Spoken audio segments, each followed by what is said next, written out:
We play. We fight.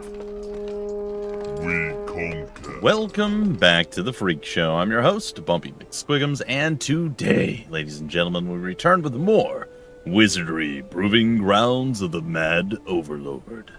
The remake.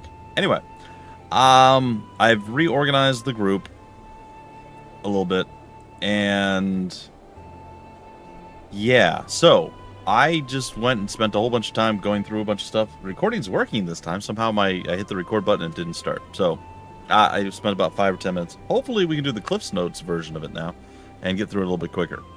Okay, so I reorganized people. It's wonderful. It's great. It's sweet, sweet, nice. Styles with a Z. We have armor. Armor class goes from high to low. So the lower the armor class, the better it is in this game and a lot of the old school games. Now, all right, folks, we're about to dive in and go into the maze for the very first time. I am chopping this video up. I'm moving something I already did to the end. So if folks want to see, and I'll explain what is going on right now, I go through basically all the old school options. I think it's fascinating. We take our time, we look through them all, and so on and so forth. I'm going to make this a bit of a longer episode. We are going to, again, go through all of this stuff. It's going to be at the end of the episode. And now I've already have all this stuff set. We're going to actually start playing. It's a little bit weird, but it should be fine. The only old school option I want to say should have been on from default is to not have set number of points for characters. So really quickly, if we do this now, you notice how there's different, oh my god, there's different attribute point totals. So, yeah, that's kind of a thing. And kind of important. We're going to have a human samurai now, I guess. I probably have enough stats for it.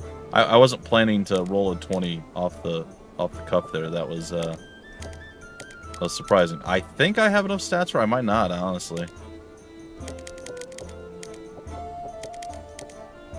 Oh, we still don't. Oh, we have to get higher than that?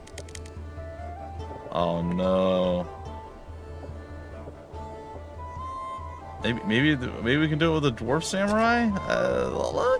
Let's give me a minute, guys. I'm so sorry. Again, not my intent here. Oh, I think we can have a dwarf samurai. Oh, we absolutely can. That's fantastic. Anyway, like I said, absolutely not what I was going for right now, but here we are. What? Oh, I have to choose. Oh, I'm like, what is going on over on this side? I never actually noticed that before. That's our background, huh? Okay. I mean, I guess we'll stay with good. We're a dwarf. We're a dwarf samurai. What looks like a dwarven samurai to you? That guy? That guy kind of looks like a dwarven samurai. Maybe. Hold on. You know what? This guy looks like a dwarven samurai. Alright. I've decided it's him. Huh.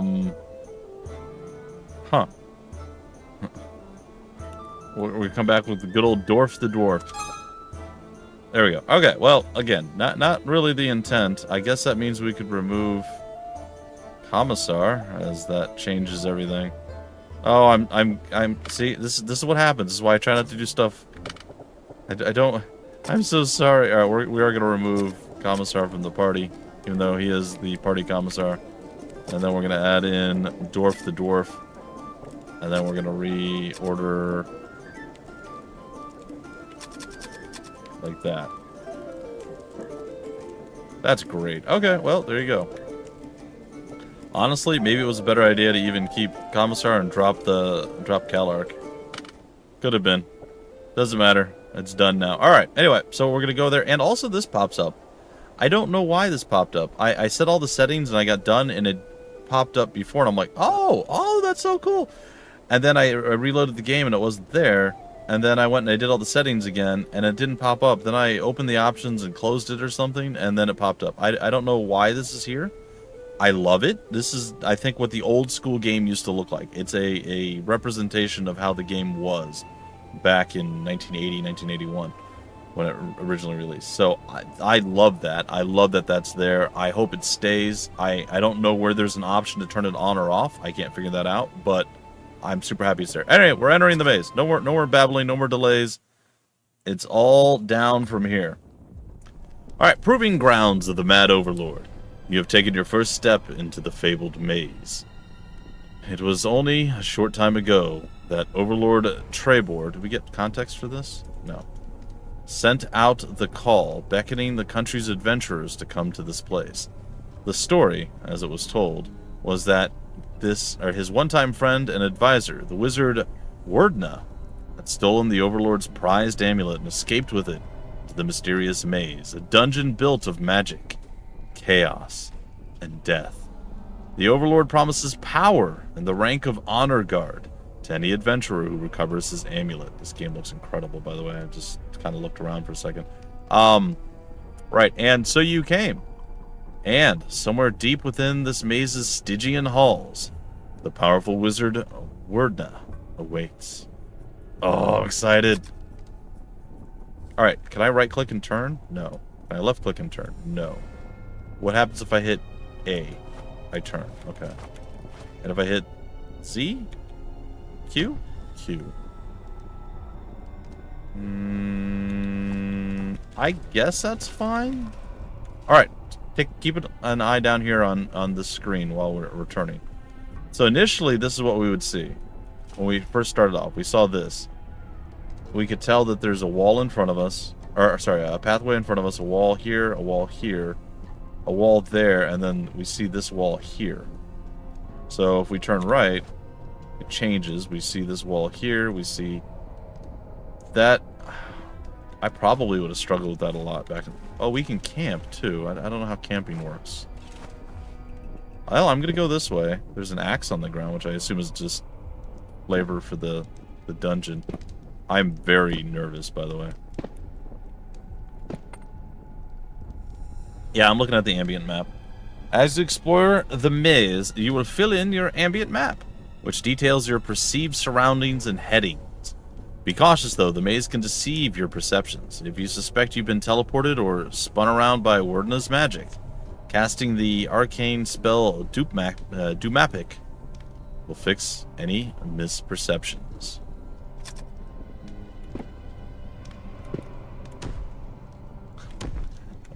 I love the Uggs. I assume there are, like, fake walls and stuff. Oh, they did such a nice job. Oh, I love this. Okay, I have to click to open the door. Alright, that's good to know. Or there's maybe a button, like maybe it's spacebar or something. Yeah, spacebar will let me go through the door. I assume there's probably going to be spots that... Oh, first encounter, boys. And Goyles. Oh, and the... Oh, okay, I'm like, oh, and they're shadowy because we haven't detected or identified them yet. And that might still be the case. We can't see the back row. We just know that we're up against 4 rogues and 5 small humanoids, maybe goblins in the background. Oh, this is cool. Alright, so Calark is up first. We can run, we can inspect, we can parry, and we can fight. Parry? Not block? Interesting. Select an enemy group to target. We can target the back or the front. I don't think we can reach the back, so we target the front. Alright. We do have spells. We can dispel undead, but I don't think that they're undead. So let's see what we have. We have 2 level 1 spells that we can cast. Dios and Badios. Which I don't think we're going to use now. Oops. I think we could I right click out of that? No, I hit the X, okay. Well, hold on, can I Z out of that? I can Z out of it. Alright, what about left control? No. Okay, well, we're gonna fight again, just like they are. Oh, we can hide? She can't attack from the back row right now, because she doesn't have a ranged weapon, but if we hide, we should be able to. Inspecting enemies, I think, is what I am going to do. When you encounter an unknown enemy, your party will automatically attempt to identify it each round until it is identified. If you wish to learn more about an enemy, select Inspect Enemy during combat. In total, there are 3 levels of enemy knowledge, and we get to retain it from encounter to encounter, which I think is fantastic. Identified, observed, and deduced. By the way, A lot of the stuff you'll see explained further at the end of the video when we go through the old school settings and why it may vary from what you expected. Also, my brain wanted to pull attention to this before, and I forgot to mention it. We'll come back to this in a second here. You can review what you've learned about enemies in the bestiary in the pause menu. Characters with high intellect and piety are your best bets to inspect enemies successful. So, Jung, Splooch, and probably Chimera are our best choices there. Alright, I wanted to draw attention down here that this is what we would have seen in the original game.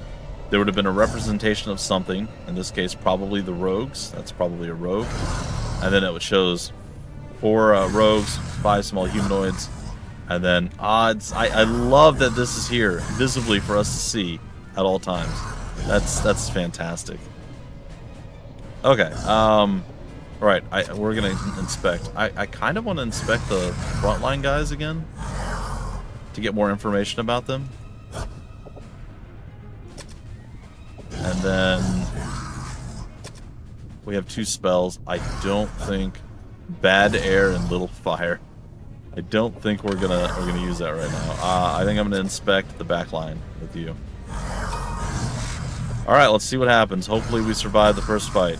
We may not. Jung failed to learn anything. Oh, we have a combat log? Oh, this is wonderful. The enemies are orcs in the back. Oh, we got hit for the first time. Oh, we got hit for the second time. Oh, boy. Oh, the orcs can hit us from back there. Oh, no. I didn't know that. Oh, Chimera got hit for that one.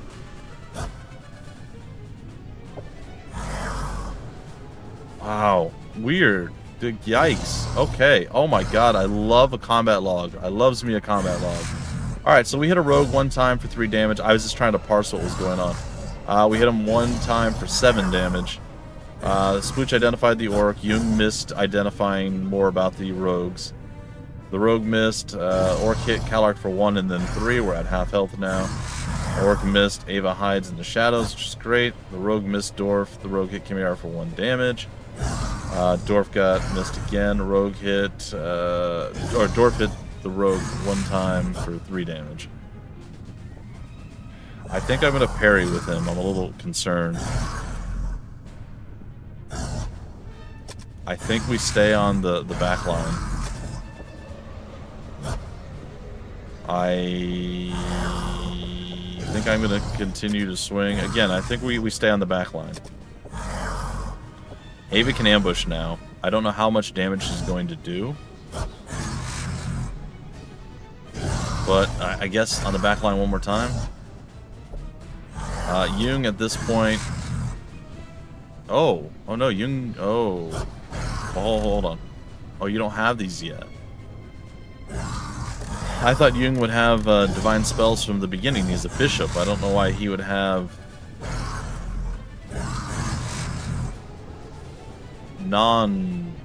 Okay, well, let's see if we can put the first group to sleep. That feels interesting, if nothing else. But we'll have Splooch inspect the back line again. Let's hope we survive. 1 damage. Oh, she got deflected. Oh, Calark got molly-whopped. Sleep didn't do anything. Oh, Dwarf got hit pretty hard there. We're able to block her parry. We're able to block her parry again. Or they missed. Okay, this is going very badly. Yep. We kind of knew this was going to happen. Yeah, we're definitely going to run. Run!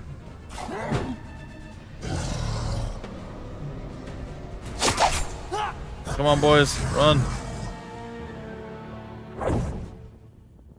Okay. Oh, you legit run. Oh, that's fantastic. We should visit the temple. Yeah, I know. Thank you. Yeah. I really enjoyed that. I mean, we got molly-whopped and it did not go well. Smaller enemies. We flee from that from now on. Okay, so we visit the temple. And thankfully we get to hopefully resurrect. There's a chance of failure, right? Yeah. Okay.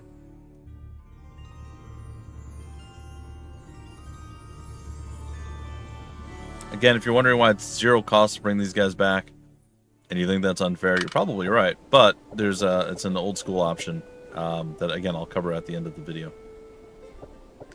We're going to visit the inn. Select the character to open the options. Rest and recover.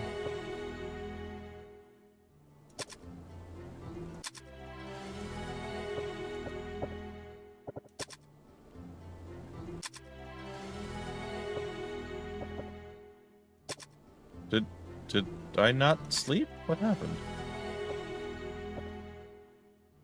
Okay. Party order. Party order, party order, party order. We can do it from the tavern, right? Yeah.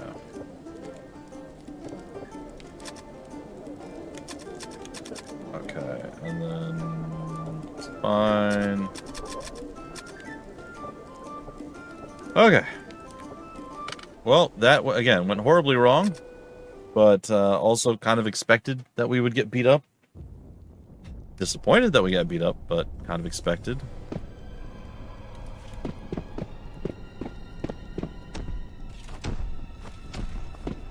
Alright. A friendly group of kobolds. They hail you and welcome. Well, leave them in peace. I mean, I think I would have preferred to fight them. Also, I'm a little... I don't know if I want to say a little concerned, but I would have expected kind of our map to stay, our little baby map here. But I suppose that's just for whenever we adventure. If we leave, it disappears. I guess I'm okay with that. Overlord Trebor, he took it from me, and now he hides. Find him. Find the amulet. Is that the Overlord? How are we hearing him? The stolen amulet is connected to this place. I can only assume his long possession of it has connected him to this place as well. Interesting. Oh, okay.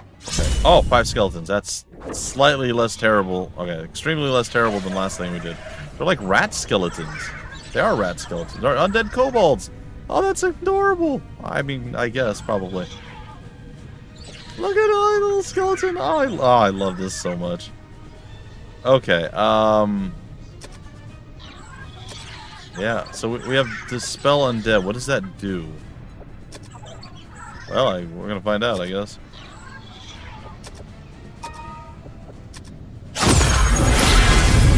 Oh my god, it did incredible things is what it did. Well, that was easy.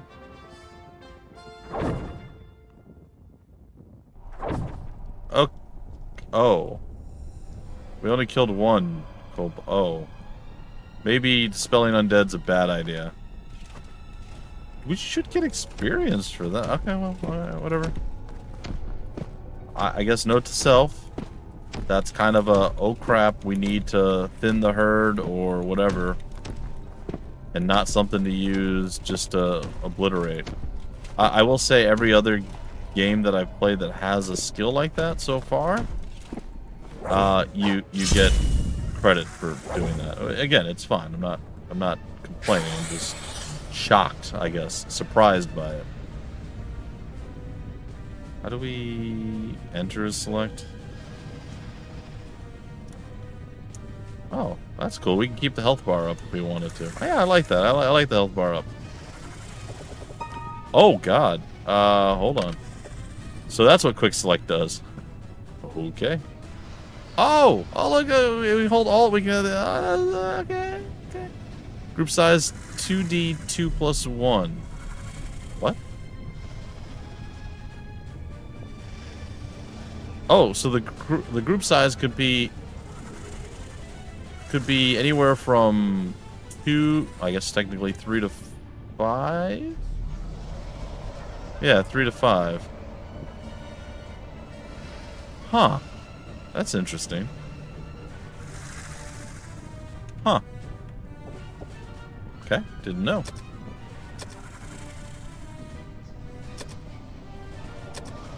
And inspect. I want to see how much more info we can get on them. if they survive long enough. You failed to learn anything new. Splooge failed to learn anything new. Oh, I got hit again. Gosh darn it. Block. Oh, somebody was exposed.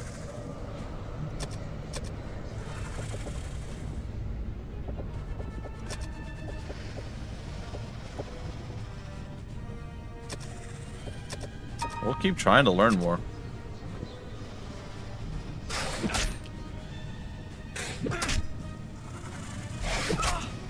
Oh my goodness. They're chopping me down. And the few people who can attack are just not really attacking or landing these shots.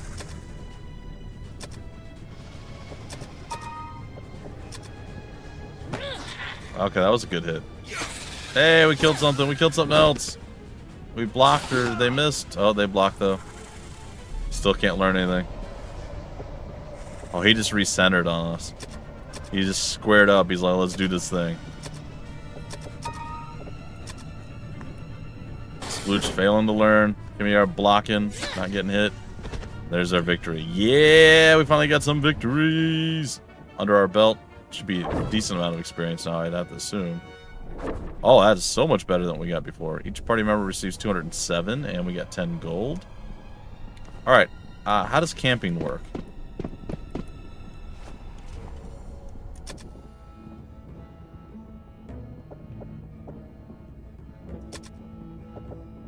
What am I can use an item?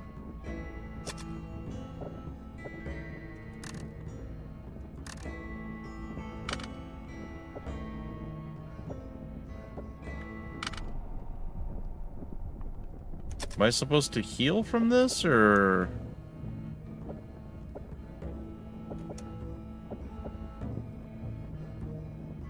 I don't really understand. So this is just... I swear we're supposed to be able to actually camp.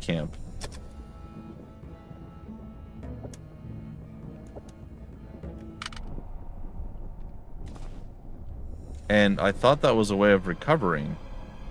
Like, you would camp, you would rest in a thing, and then you would go and you would camp in the dungeon? I swear we read that we camped in the dungeon to recover more stuff. I'm now very worried. Steel yourself. Every open door could be your death. You're not even opening doors could be my death. You're not wrong, man. This place is scary.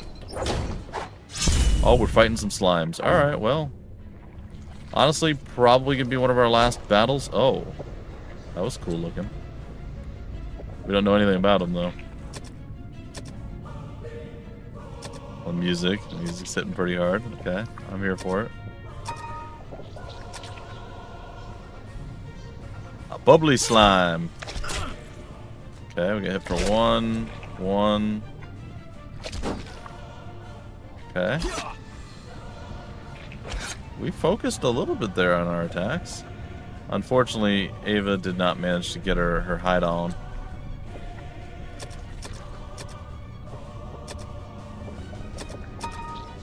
Alright, see what we got. Oh, he blocked us, I guess. Alright, she hid this time. So theoretically, we can kill the two that are weak. Or not even kill the weak one, just straight up murder the other one. Theoretically, Ava will go first with the ambush. Let's see. Yeah, she does. Okay.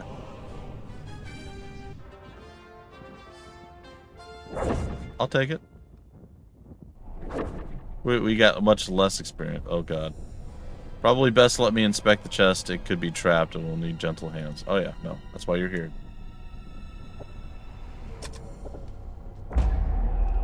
Exploding box. Oh, God. Oh. Why did you have to make that the animation when you opened the box successfully?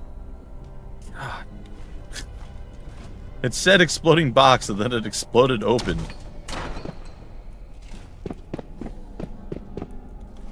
Anyway, ladies and gentlemen, that is our first tentative steps into the realm of this place. We don't seem to have an ability to have a map just yet. I would like to at least inspect the character here real quick. We need 1,000 experience total for him to level. Is it the same for everyone? Nope, 1,050 for you. 900 for you. 1,200 for you, and 1,100 for you. So it looks like there's some variance, some variation between, but we're getting there. Oh, I can just do that. Oh, that's so much easier. Sorry. Did not realize. I don't know how I get spell points back either, so that's a thing. So we may be making trips back up stairs often. Okay, I guess we'll fight some more orcs. And hope that we survive it this time. Oh, well, this is a good sign.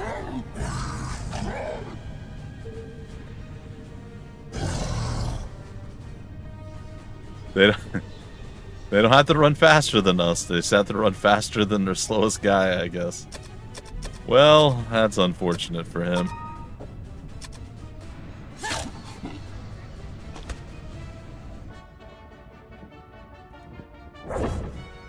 Well, yeah. Anyway, we're gonna head back to town, and I'll do, I guess, some resting, and then probably gonna do a little bit of the training and stuff that I can do. So visit the inn. Hold on, hold on. Let's back up for a second. Don't show me the training ground. Show me the inn. Okay. Adventurers will visit the inn to heal, learn lessons from the experience, prep spellcast abilities for the next expedition. Recover HP and spell points and level up. Alright, so currently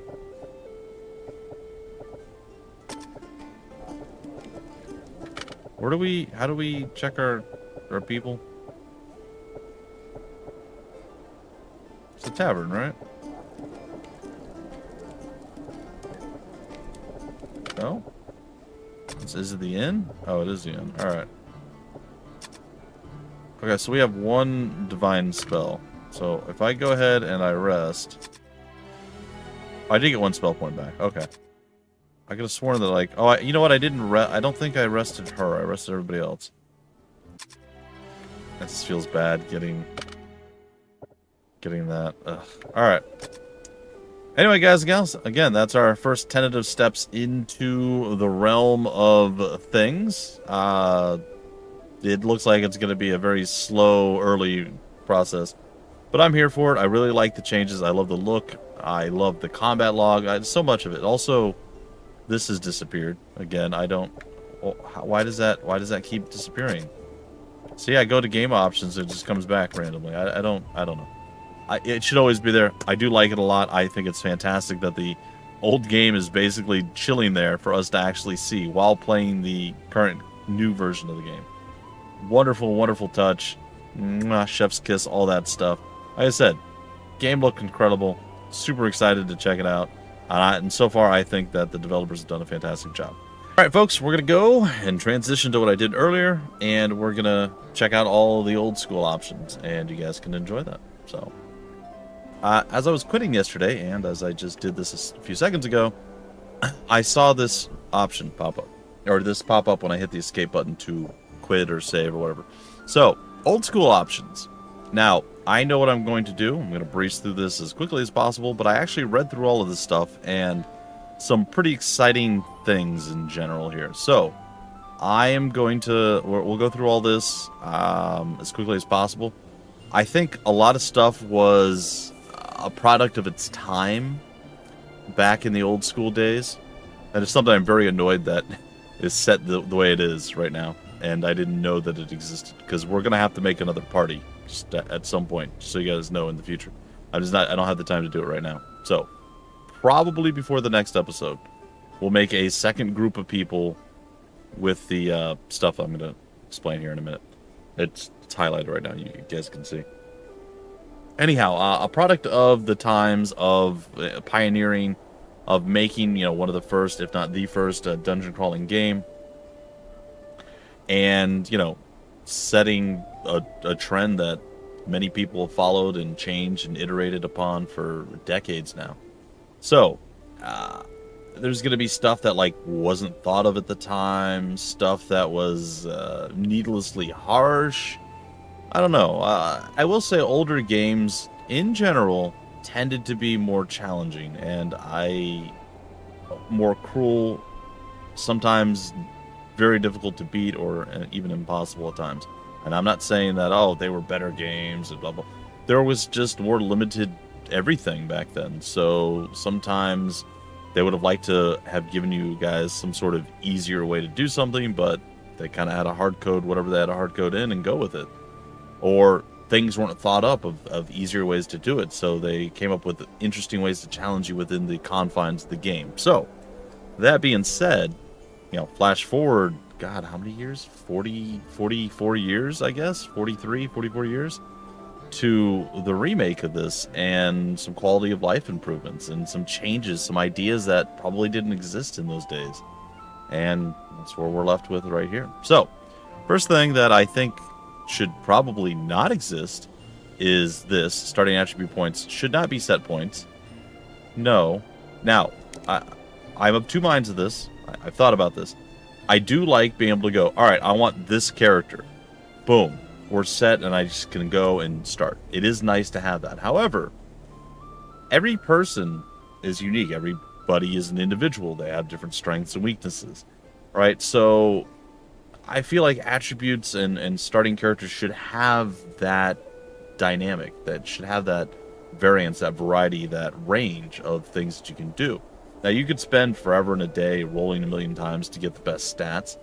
And honestly, back in the day, a few games I did that with, but most of them I just kind of, I don't know if I was dumb and didn't know better. It's very possible. Or I just didn't care. I went with whatever I went with, and I went and tried to enjoy myself. So I'm more of the mind now where, yeah, I probably should do better at getting rolls, but more specifically to get the classes I want at this point. I care less about the greatest roll. I don't want to have like an 8 if I could have a 14 or a 16 comfortably, but I might not sit there and wait till all 10 of my characters or 12 of the characters or whatever I make all have a 25. Anyway, I like the idea of the randomness. I think it's a pretty cool thing. I was very disappointed this didn't have that. I was like, what? This was definitely a thing back in the day. Well, it is. Old school setting. So, random roll, 100%. There's no other way. I don't know why they decided set points was better, but again, some people just want to get there, go quick and go. I get it. Take I say, I get it in that regard, but that's not who I am. That's not what I want to do. So, random roll. Level up attribute placement. I like both of these, but it seems like you have the potential to get more out of this. But also, you got some issues where you might lose a lot of it, too. So, I'm going to go with random, because it's like each attribute has a random chance to increase. Or you can do 1 to 3. So, you can steadily kind of control, configure, and level up the specific stats that you want to with point buy. And I do like that idea. But I theoretically, you could potentially level up all of your stats every level. So, I mean, So I'm going to go with that either way. This doesn't make any sense to me. It's character aging theme. I read through this. We'll read it again, but I don't understand. So, literally, it's like, do you want to have HP? Do you want your health gauge to display as HP gauge or health gauge? Because it says they essentially work the same way. I don't know what that means. I have no idea. It doesn't make any sense to me. If it's the same thing, why even add it as an option? But someone might be able to explain to me what that means, and then I'll be like, oh, and then it makes sense. I'm sure there is a reason. Just reading it, I have no idea. So let's read it. Aging in the original game can happen at different rates for characters, depending on what happens to them. This is an odd concept, so to make this more understandable, character aging can be themed as age or vim. Who cares? It's the same thing. As it says, they essentially work the same way. Now, this also doesn't make any sense. Additionally, the cost of in-rooms have been rebalanced slightly with the Vim option as well. Why, if they're essentially the same way, or work the same way? And how do they work differently? This is one of the few times so far that I feel Not enough information? I don't know what that means. What do you mean age or Vim? What are the differences? You just say that they could be themed as one of those two. What does that mean? So, if someone could explain it to me, I would love to know. I have no idea what that means at all. We're going to go with age, I guess. Pretty much the rest of the stuff, I think almost all of it, I opt for the more modern approach. Because I think it just sounds cooler and is quality of life improvements and just like good design ideas that maybe weren't thought of in the day. So we'll go through these. All right, in configuration, the original inn contains rooms for characters to stay in with varying degrees of cost and HP recovery. Expanded, the inn is expanded, allowing players to do several things they can normally do in camp, plus a new ability to rest to recover HP and spell points. Sounds pretty good to me. I'd like to see what the additional extra stuff is, so I'm going to keep it on expanded. Maybe game breaking, maybe just a little bit of an easier way of doing things. I don't know, but I'm curious to see what that is, and I'd like to know. I know how this works. I've seen this. This seems to work exactly the same way as, oh, my brain's not working. Elminage Gothic, or Gothic Elminage, whatever it is. It seems almost carbon copy of how that game works, which again is, I'm assuming that game is kind of a copy of Wizardry to begin with, so this seems like that, and I'm curious as to what the expansions are. This one I kind of went back and forth in my mind about, because again, this eases the beginning of the game and then gives you a nice extra thing that you can do, but it just it seems to be really only really nice at the very beginning of the game. Though level drain is a terrible situation. So I don't know. Maybe it's cheap for me to want to go with the temple design expanded, but with expanded temple costs are rebalanced. Level 1 characters can be resurrected for free, which is just wonderful because you're gonna die just trying to figure out what you're doing, probably a whole bunch. And the temple offers additional services such as the ability to recover lost levels from a level drain encounter. The original the temple remains without these new features. I'm going to probably go with expanded. I went back and forth in my mind like 300 times, finally figured out I'm just going to try that out. Call me a coward, it's okay. Character recruiting. Player can recruit pre-made characters from the tavern of various levels based on the highest attained level the player has achieved.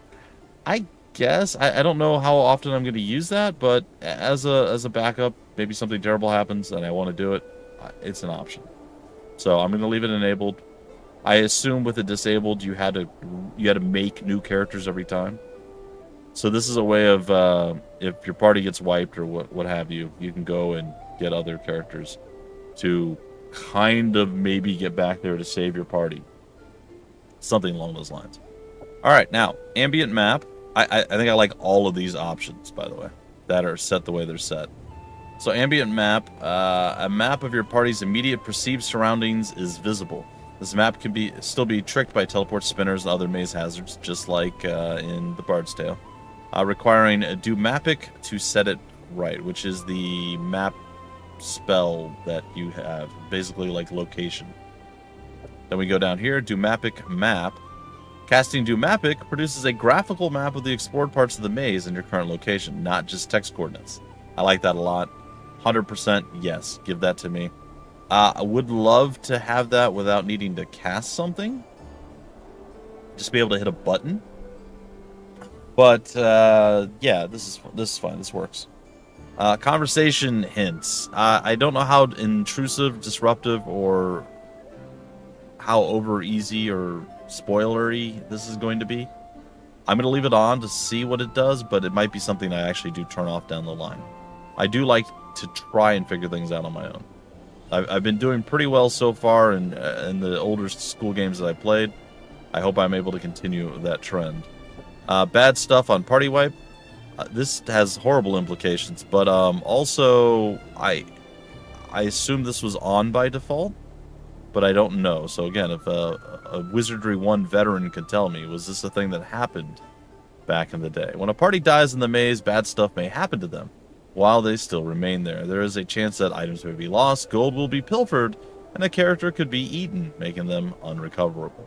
This definitely sounds like this is something that used to exist, and they're like, yeah, that's kind of crappy. So I don't know, man. I sort of want to have that on if it was that way, but also I don't. I'm gonna leave it as is, but oh, it sounds intriguing and also terrible. So I don't know. I'm not really a masochist there on that front, so I don't want to necessarily go that route. I've heard about this. I've actually read something. I don't remember where or how. Maybe I was reading community posts about the differences between the original and the remake and some of the changes they're making, or maybe it was something the developers posted. I'm not entirely certain. But I have heard tale that there used to be encounters that you would get.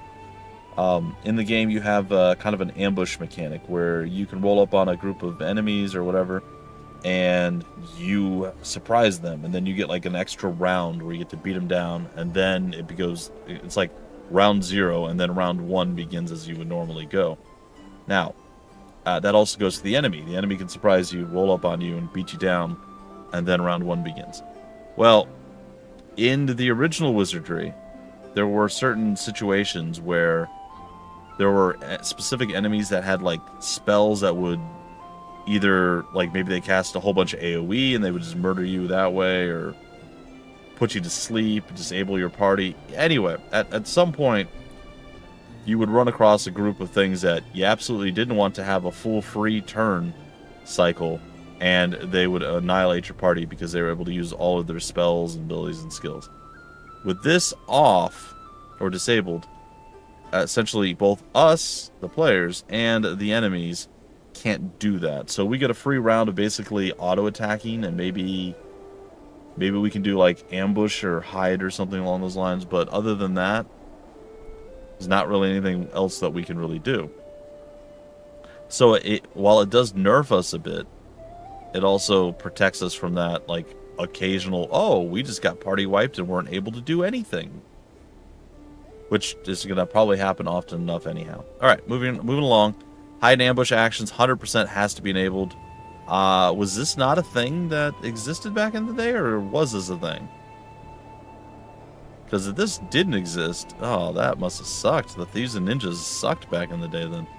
Alright, so if enabled, Thieves and Ninjas will have the ability to hide and then ambush during combat, even from the back row. Fantastic. If disabled, these actions will not be available. I don't know why you would ever not want those actions not available. Or to go to an auction house or something. I don't know. Anyway, yeah, no, 100%, yes. This is interesting. I do like the new change. I think more information is always better, in my opinion. Let's take a look at Arkan games. Pretty much any game from Arkan that I've played, they have probably 10 times more information than I actually need or even want. But every once in a while, I want a little bit of the extra context and information. And they have it there, and I love them for it. It's a lot to take in. It does overwhelm you at first, but as you start going, okay, I only really need to know this, and then you just kind of hone in on the things that you need, it's fine. But there have been several games, I'm thinking The Last Remnant, for instance.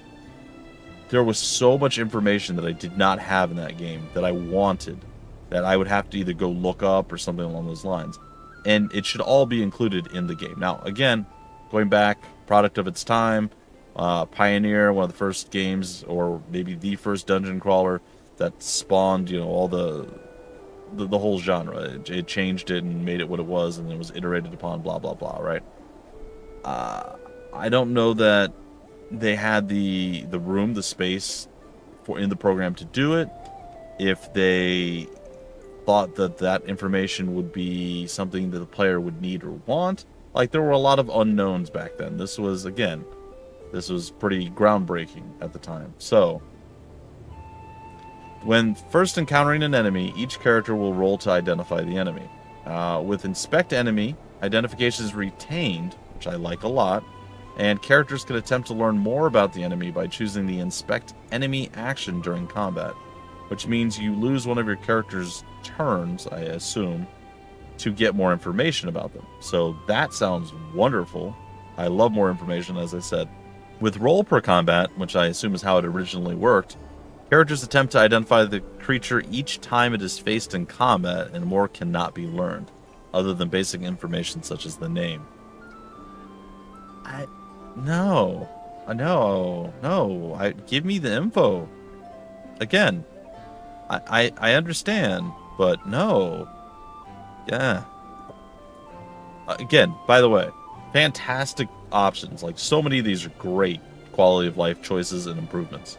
Like, props to the developers for coming up with all these different things to make it, and giving you the option to use them or not. That, again, above and beyond what most folks do with it when they do like remasters and things. They're like, oh, well, here's how it should have been, and then, you know, they have like maybe a cocky approach, or you don't want to play that old garbage game. Let's check out my new stuff. No, they're giving you a little bit of the old school approach, letting you choose some of the things that you wanted. So I think that's quite cool. I told you this is going to take a long time to get through all this stuff. I wanted to dive right in and immediately begin playing. We're going to play. I'm going to make this a longer episode so you guys can have that. But this stuff I find is important and intriguing. And, well, again, I'm sure I'll upset several people that are trying to watch for gameplay. I get it. You want to go, hey, what is this game like? And you want to see gameplay. And then I'm doing this. So I understand. All right. Action redirection. Something, again, I don't know if the thought was invented at the time.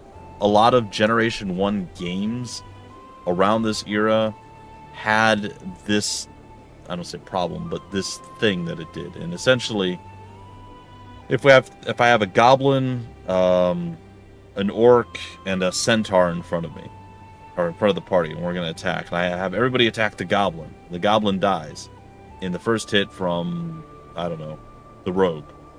Everybody else is going to cast their spells, attack, and do everything on that goblin, even though he's dead. Nothing's going to happen. Nothing's going to change.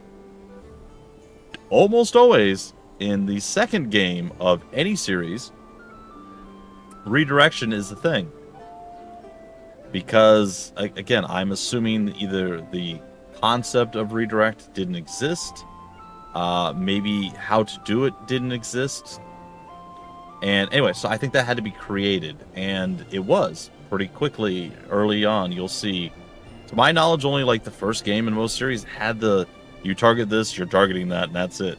Every other one is like, oh, it's dead, let's switch to the next guy, which would make sense. You're not going to be like, all right, guys, let's get him. All right, he's dead. And then everybody just comes over and starts stabbing and throwing fireballs at the guy on the ground. Doesn't really make sense logically.